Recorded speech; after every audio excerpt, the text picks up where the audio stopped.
Jadi saya akan menjelaskan pengertian dari komunikasi. Komunikasi adalah proses penyampaian suatu pernyataan oleh seseorang kepada orang lain. Hakikatnya, komunikasi dalam konteks tulisan adalah pernyataan antar manusia. Konsep dasar komunikasi dibagi menjadi tiga, yaitu fungsi komunikasi, unsur-unsur komunikasi, dan proses komunikasi. Adapun fungsi komunikasi dibagi menjadi 6 bagian. Yang pertama itu pembentukan konsep diri. Konsep diri adalah pandangan kita mengenai siapa diri kita. Semua itu diperoleh lewat informasi yang diberikan oleh orang lain kepada kita. Orang yang tidak pernah berkomunikasi dengan sesamanya tidak akan memiliki kesadaran bahwa dirinya adalah manusia. Yang kedua itu menyatakan eksistensi diri. Apabila ingin dipandang eksis di masyarakat atau di sekitar kita, kita harus berkomunikasi. Kita harus mengutarakan siapa diri kita kepada orang lain atau kepada rekan-rekan kita. Yang ketiga itu melangsungkan kehidupan.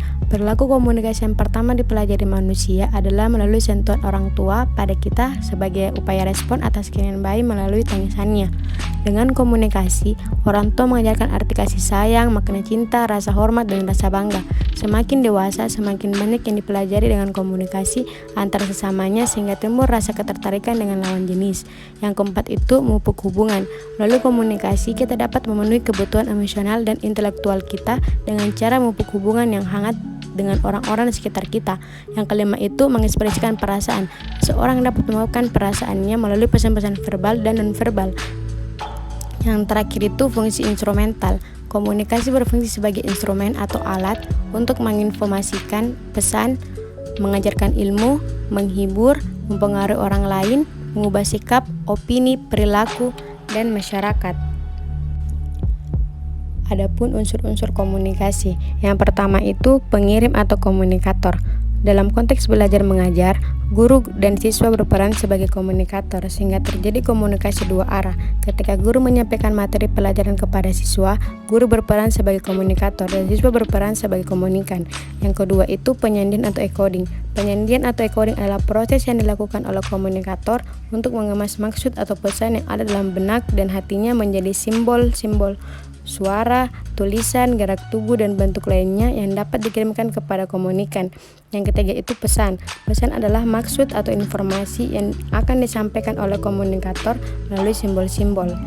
Dapat pula dikatakan bahwa pesan adalah sesuatu atau makna yang terkandung dalam simbol-simbol.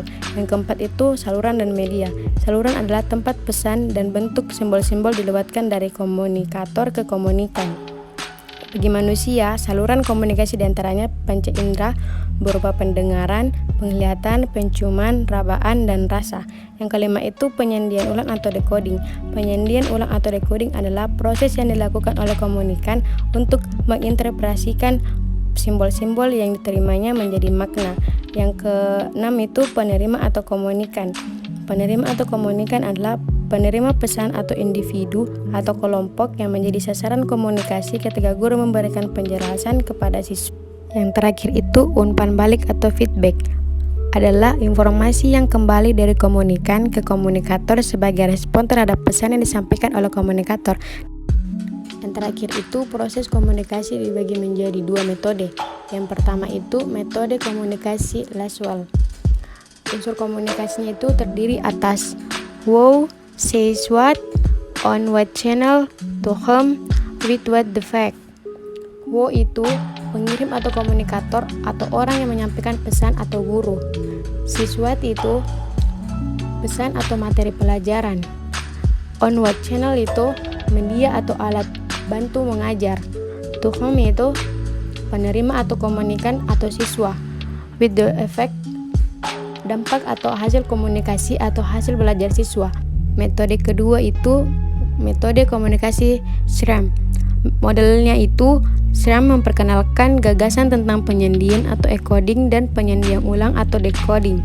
Penyandian adalah proses pengemasan pesan atau maksud oleh pengirim atau komunikator ke dalam susunan simbol-simbol tertentu seperti bahasa, tulisan, gerak tubuh, dan bahasa nonverbal lainnya.